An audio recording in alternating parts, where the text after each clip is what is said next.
Okay, so today I'm going to show you how I make my homemade chocolate chip cookies, and this recipe has been in our family for generations. We basically take a recipe and change it up a little bit, and you will get, okay, I'm gonna try not to swear in these. So you're gonna get a crap ton of cookies out of this one batch. So growing up, my mom's house, my grandma's house, my aunt's house, we love to cook and bake. We are homemade people. So growing up, I didn't even know like what those cookies were in like the boxes that you buy, or like those pre-made ones that you like cut and put them on a tray and put them in the oven.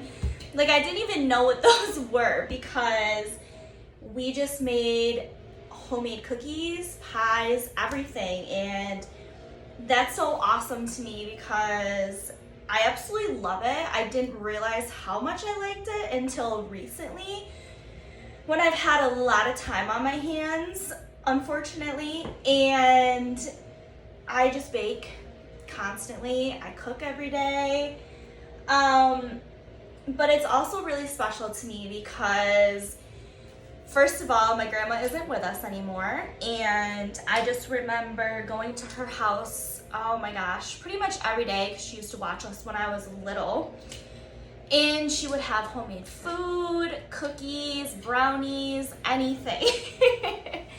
And also, I know my mom is going to laugh because growing up, I would be in high school, or honestly, even after high school, I still do it to her when I'm home.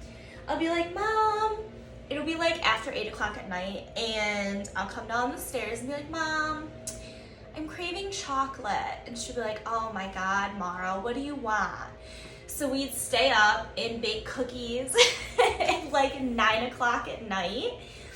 God bless my mother, she's a saint. So this is something really special to me, and I just wanted to start these videos because I cook a lot and I bake a lot, and sometimes I'll like post about it, and I actually get like a lot of people who contact me and they're like, Mara, how do you make this? Or can I have your recipe? Or this and that. And I just thought it would be really cool if I did some of these videos of like my favorite recipes, stuff I've worked on, because this is fun to me. And if you guys get a new recipe and share it with your friends and family and kids, it's really all that matters to me. So we're gonna get started on the cookies, and yeah, oh my gosh, also, I do not know what to call this.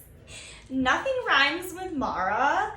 I am not creative in making up names, I guess, because I've thought about this, and even Ryan's thought about it, and he's like, I got no idea. So if you guys have any suggestions, like funny ones, anything, please comment below because I want to call this something.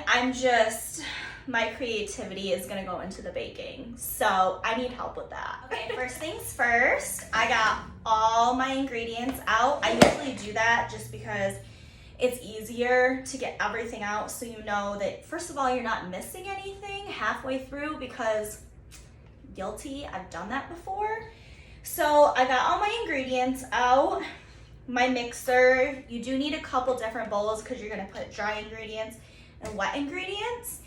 And yeah, preheat the oven, which I think it's 375. Yep, 375. Okay, first things first, whole bag, semi-sweet, Toll House morsels. You are going to use the recipe on the back of this, I know, but we're gonna change it a little bit. So this is the recipe, so you don't have to write anything down, and I'm sure you can get it online because it's Toll House. So semi-sweet. I don't like dark chocolate, so I don't use dark chocolate. I'm sure they'd be okay, but I like the extra calories, so semi-sweet. Okay guys, so first thing I'm gonna do is start with 2 1/4 cup of flour. Where are, oh, there they are. See, this is what happens when Brian puts the dishes away.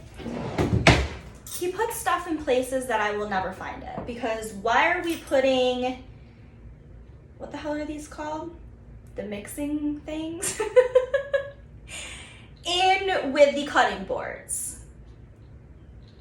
Just gonna leave it at that. Okay, so in the smaller bowl, I'm gonna put the dry ingredients. So it's 2 1/4 cup of flour, 1 teaspoon baking soda, not powder. Trust me, I've done that too. And 1 teaspoon salt. Okay guys, so I put my dry ingredients aside, just over there, and next we're gonna make the base for the cookies. Now this is where we stray from the recipe a little. So growing up, we used to make it exactly how you read it on the back, and it calls for 1 cup or 2 sticks of butter. Now over the years, we tried to incorporate Crisco instead, because the butter honestly just makes them too greasy. So I know you're like, Mara, they're cookies, they're supposed to be greasy. No, these have like a greasy aftertaste, like on your tongue. If you know what I'm talking about, it does not taste good. So then what we did was we did half and half. We would do half a cup of Crisco, half a cup of butter. Still too greasy. So how we now make them is full fatty Crisco. 1 cup of Crisco instead of butter. No butter at all. You can use the butter flavored Crisco, but again, it's gonna make them a little more greasy. So I usually just use the regular Crisco. Okay, so for all of you who hate dealing with Crisco, I understand, but the easiest way to use Crisco is use a spoon. I'm sure most of you are well aware of this, but if I can teach a trick, and can't talk today. If I can teach a trick to anybody, makes my day. So we're just gonna spoon out a whole cup of that lovely Crisco, and then you just take it, plop, right in the bowl. So that's the easiest way to use Crisco, and then I kind of just get out as much as you can. It does not have to be perfect. This is a pain today. All right, we're done with that. And then we're just going to add our sugar, our brown sugar, and then I think, oh, and our eggs and vanilla extract. Okay guys, now that I have all my wet ingredients, I'm just gonna beat it up till it's creamy. Oh, probably would help if I plugged it in. Should be called the Blonde Show. I promise my baking is better than my mind sometimes. There we go.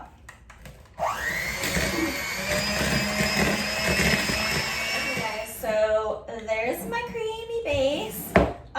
Just so you know, it was 3/4 cup regular sugar, 3/4 cup brown sugar, and 2 eggs, and 1 teaspoon vanilla. Now, I love vanilla extract. I don't know about anybody else, but I pour a little more than a teaspoon because I think the vanilla extract gives it such a flavor. No, it's not gonna taste like vanilla cookies, but it just gives baking such a good, like, little extra something to it. You know what I mean. Okay guys, so the next part, we're going to add our dry ingredients to the wet ingredients. Now, when you do this for any recipe, oh my gosh, I'm sorry, I'm still sunburned from last weekend, so my body is like itch fast because I'm so dry, so sorry about that. Anyways, when you add your dry ingredients to wet ingredients, you don't want to just put it all in at once. You got to go a little at a time, because then it gets all creamy, it gets all mixed, it doesn't get clumpy. So anytime that you do that, you literally just sprinkle a little in at a time, beat it up, and then continuously do that until all the dry is in the wet and combined.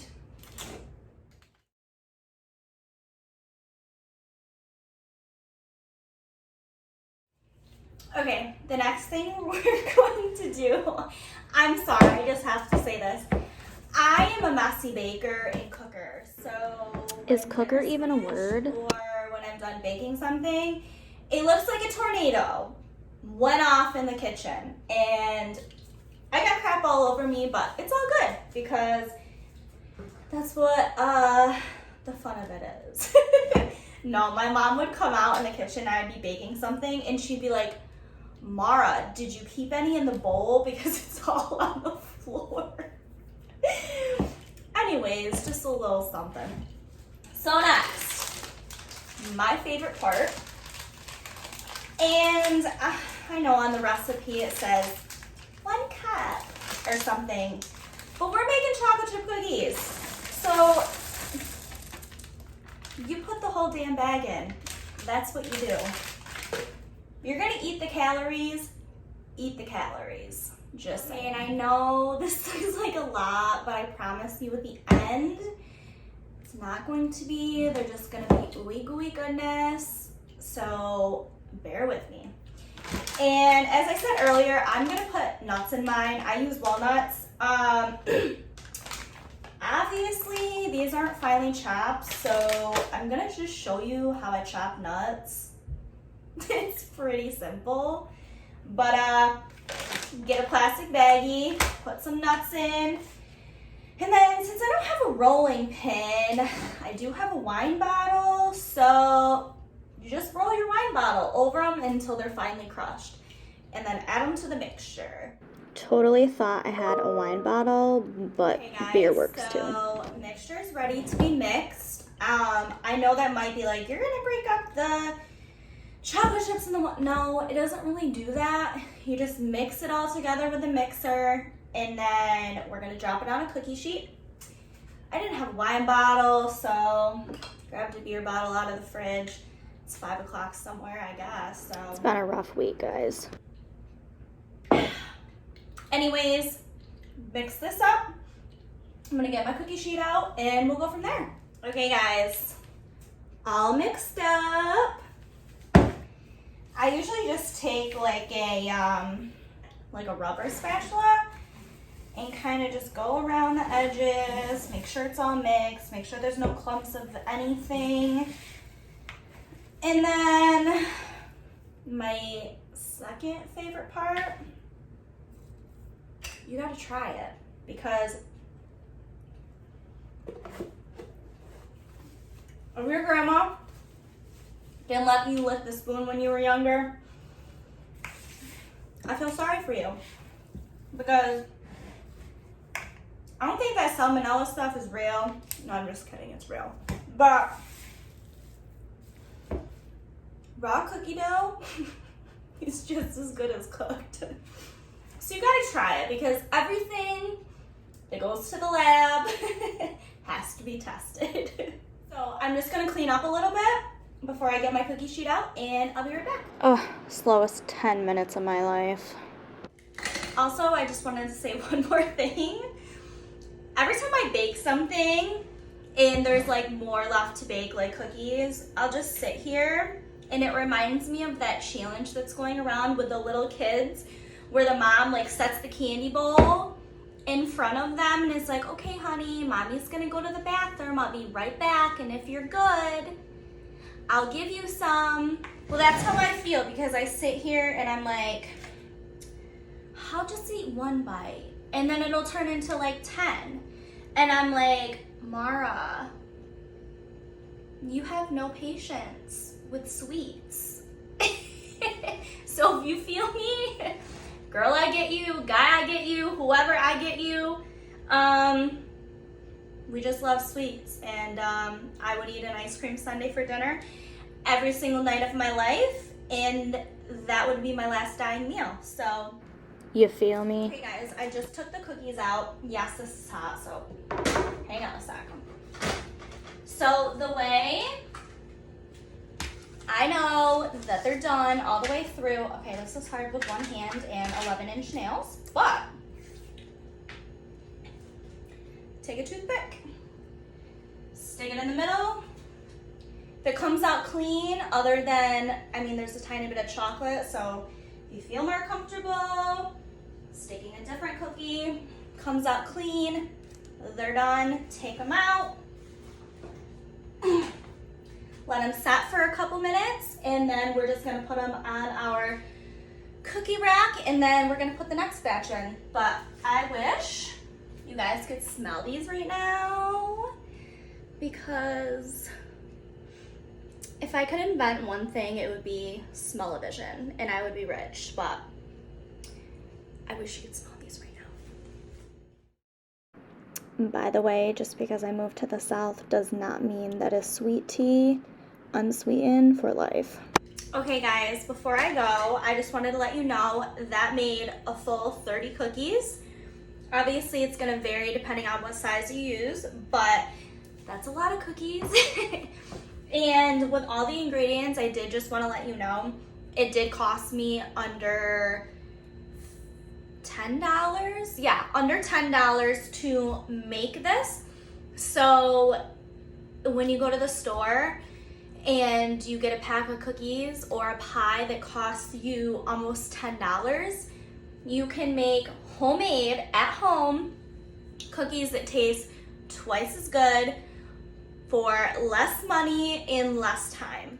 So Moral of the story, time is money. And so again, thank you so much for watching. And last tip, when you're storing cookies, if you're putting them in containers or if you're putting them on like a cookie platter, before you close the container or wrap your cookie platter, use bread. I know that sounds weird. Take a couple pieces of bread. If it's in a container, just put it right on top of the cookies, close the container. If you are using a big platter, break up pieces of bread and put it throughout on top of the cookies, and then wrap the cookies. This is going to keep your cookies soft. So the next couple days, you're still gonna have those soft cookies that came right out of the oven. If you don't, they're gonna be hard, they're still gonna be good, but I love soft chocolate chip cookies. So the best thing to do, use the bread, pop them in the microwave for 3 seconds, and it'll taste just like when they came out of the oven. So again, thank you so much. See you next time. Stay safe, stay happy. Love you guys.